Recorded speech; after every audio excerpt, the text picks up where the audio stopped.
Hi, Cardi. Hi, how are you? Okay, fine. How are you doing today? Doing pretty good. I gotta ask, given Bernie's recent health situation, is he still your candidate? I don't feel like just because he has a heart attack is a problem. Like, I get asthma, I have asthma, you know what I'm saying? Imagine if I get an asthma attack, what, my career's over? Can't perform no more? I don't like that. He wants free health insurance, and he wants free education. And let me tell you something. I have a cousin, right? I have a cousin, and she has a degree. And she was telling me one time how she was so miserable because her credit can't get up, so she can't really get the apartments that she wants. And her credit is down because she owes for her student loans. So it's just like, how does that encourage people to want to go to school? I don't make me want to go to school. I don't want to be in debt. So how you gonna make America be great if we gotta pay to be educated? What do you think your daughter's story is gonna be? And what is the story? Who do you want her to look up to now? I always say this, I will always keep my daughter humble. You know, she still be going to the Bronx, she still be going to Washington Heights, she be going to my grandmother's house, and I'ma always like tell her too, like it's like, listen, don't be bragging about the things you have, don't be bragging about, I live in a mansion, I get every dough I want, because some of your friends, some of your cousins, some of your family members, they don't have that. Are you gonna show her hustlers one day? I am going to talk to my daughter about everything that I did in my life because it's just not a secret. But I also want it to be like a lesson. Like, for example, right? I have a little sister. And my little sister, she saw me coming from work at 4 o'clock in the morning with my stripper heels in my bag and me counting on my singles. But she's seen certain times that I cry. Because sometimes I cry because I felt disrespected. Because guys sometimes be drunk and they want to smack the shit out of your ass. They want to aggressively grab on your titties. They will make you feel like you're just like a piece of shit, like not worthy. Like, you know, sometimes the money is so glamorous, but sometimes you feel so, like the values that you have as a woman, sometimes it goes just a little down, and sometimes your self-esteem goes a little down. Like, you know, you dancing, you feel like your body's perfect, you feel like you're perfect, but then a guy he don't want to buy a dance from you, but he buys a dance from another woman, and you just feel like, am I not pretty enough? And I just have to go through a lot of things, and I would tell my daughter, like, it's like, listen, I bust my ass for you, and I'm gonna give you this choice. The choice is you could go to school, you could open a business, I will fund it, I'll get you an apartment, I'll get you a car, but if you wanna live your life independently and do what you want, then you go out there in the streets and you tell me if it's as easy as you think it is. When did you think it turned for you and you started to see yourself as a boss? It's different levels of like feeling like a boss. Because even when I was a dancer and I was making my own schedule, I felt sometimes like a boss. Like I don't gotta listen to nobody. But then again, I did have to listen to the owners sometimes. Like I did feel like it's like they were watching me and I couldn't act the way I wanted to act sometimes. So it's like that didn't make me feel so bossy. I felt like I was a boss when I was like really in control of everything that I do. Like when it comes to my wardrobe, when it comes to when I want to release music, how I want to release music. That's how I felt like I'm a boss. And then on top of that, paying bills made me feel like a damn boss. You know what I'm saying? Like, I pay the rent here, so I do what I want. Shifting things a bit, you were just quite the boss in Paris, and we were so delighted to see you in fashion at Chanel, at Tom Brown. This is Vogue. We get to talk about fashion. How was that for you? How was Paris? I don't know, like it's like another level to me. You know what I'm saying? Like I worked so hard to come like to these levels, to be able to get on these shows. Because let me tell you something. when it comes to fashion, the industry, they don't care if you got #1 hits, all the awards. If you just ain't styling right, they just ain't gonna invite you to their shows. They just don't care. Like it's like you gotta be into it. You gotta dress properly, not properly, but you just have to have that sense of style. So it's just like it's something that you gotta prove, and I feel like it took years for me to prove it, and it's like I'm finally am where I want to be. It's just like I don't know. Have anybody seen that Hilary Duff movie? It's like a song. It's like a song that every single time that I go to an event that I always wanted to go to, I always play it in my head. It goes like, hey now, this is what dreams are made of. And that's how I feel every single time that I get invited to these fashion events because we work our ass off. Is this when you've been working with Colin, the stylist who we love? When Yeah. did that relationship start, and exactly how does it work? How do you start planning one of your looks? Well, it started when I did this photo shoot, like a magazine cover for Fader. And I met him, and I was a little hard on him because, I have a certain type of body, you know what I'm saying? I'm skinny, but I got big boobs and a big butt.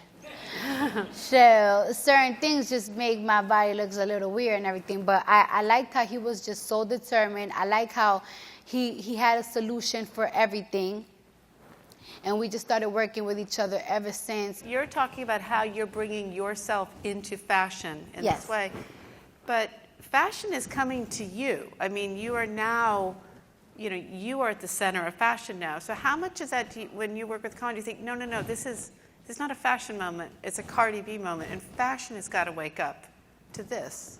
Every outfit to me is such a risk, and so it's like sometimes something that I will consider fashion, maybe the people won't consider fashion, but it's like at the end of the day, I got to put on what I like. So it's like, I don't know, maybe people wouldn't consider it fashion. What's the first thing you bought when in your mind, you thought you had money? I bought a Gucci rain jacket that cost me $6,000. Whoa. Mm-hmm. Oh, wow. Do you keep all your looks? I keep all my looks. Sometimes I gotta give some back because it's a pool. You know what I'm saying? But I have a really large closet that is like, ooh, I hope my daughter is my size when I grow up. And can I ask how fashion works in your house? Like, do you and your husband, do you coordinate your looks for red carpets? Because he's like really, his style is real hype beast. It's very hype beast. It's good though. Yeah. It's good hype beast. Excellent hype beast. It's good hype beast. Yeah. So it's like sometimes we disagree on certain things. Does he edit you or do you edit him? Oh no, we be going at each other because sometimes it's like who dressed better. I dress better. No, I dress better. I'm hip, but baby, look at the material. I mean, look at the material. You be the judge. So it be getting a little intense, but when our outfit is really good, we give each other so much compliments. It's like we are like our biggest fans to each other. Your daughter has a better wardrobe than many of us at Vogue. How is that working? Do you pick her outfits? How does it go? It's been my new hobby lately, and it's becoming like almost like when I shop. Because, when I usually shop, I usually put the outfits on my bed, and I just spread them, and I'd be like, this will look good with this type of coat. And now I'm not even doing that as much. I'm doing it more with her stuff, and I'm just wearing for these fur coats to come in and everything.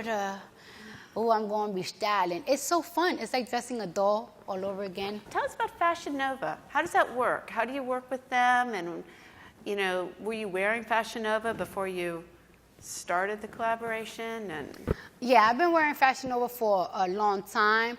I like Fashion Nova a lot because it just fits my body perfectly. For my first collection, it was very difficult because we started designing and looking through things, and I was 7 months pregnant, and I was restricted from traveling, so I had to see a lot of clothes through FaceTime. So I couldn't feel the material. I couldn't see how it translated in person. And that was very, very difficult for me. But it did really, really good. But even if it did really good, for my second piece, I feel like I listened to a lot of people online. They wanted it to be more revealing, more sexy. You know, Fashion Nova do a lot of sexy, whole lot of ass, whole lot of boobs showing. So I was like, all right, let me do that, but in my way. And it was pretty cool. And it was a lot of moments that is like, you know, it's crazy. Like when we was having the collection party, it just seemed like everybody was so happy and everything. And even though we were happy, it was like a lot of times that I was like really frustrated because, you know, we got to work on a certain type of budget, so the clothes could be sold at a certain type of price. And then some of the material I hated. And then it's like when you see the sketching, it looks amazing. And when it comes back, it's like, who the hell picked this? And it's like, you picked it. And it's like, oh, well, I hate it. Do it again. And that was such a challenge. But you're getting a whole lesson in how to work in fast fashion and how to move in that type of production, right? So you're learning it. You're learning which fabrics can work and not work. Yes. Scale. It was definitely a lesson. Does it make you think, you know, as Rihanna's done, I want my own line. I'm gonna move it forward. I mean, because she's, you know, just launched as well with LVMH. If I ever do that, it will have to be on a certain point of my music career that I don't still have to like have to still prove myself. You know what I'm saying? Like I feel like Rihanna is in the point of her career that she don't gotta release music. She already proved herself. She's already there. She already put her time in, as well as Kanye. Like he been doing it for a long time, so he could focus and she could focus on her brand. You know what I'm saying? Like it's like not her brand, like, you know, her clothing brand. Right. So it's like when it comes to doing designing and being there for doing your clothes, your fit, it's not like a 3-day, 4-day thing. It's not like, oh, I gotta fly in, then I fly out. You really have to be there every single day, making sure that everything is going fine. You cannot just be FaceTiming things. Like it's like the first collection, it was just such a challenge. Seriously, it was really hard for me. And then the second time, it was a little challenge too, because it's like I had to keep flying in and out. So I could only be there like once a week. And that's just not enough, because it's like nobody does the work better than you. You said in music you still have to release, you have a lot more to do in some way. You're still on a curve of releasing music. What will define, when will you know you're at the point where you've got it. You've got the canon of work. You're ready. You're at that Rihanna, Kanye point. It's not a matter of time. I imagine it's a matter of accomplishment. Sometimes I feel like, because I always tell myself like from the beginning, when I get on the radio, I feel like I made it. And then it's like, when my album come out, I'm gonna feel like I made it. When I win certain awards, I feel like I made it. When I win a Grammy, I still feel like I made it. But for some reason, when it comes to female, and I think female rappers, I feel like you gotta constantly prove yourself, because they're gonna constantly tell you, oh, they're getting washed up, or this female rapper is better. So it's just like, I'm gonna have to mentally just tell myself, like, it's like, listen, you already did it up. You're already in the door. I always feel like I'm never in the door, and I hate that, but it's like, it is what it is. I feel like after my second album and I do my tour, that's when I'll be like, all right now,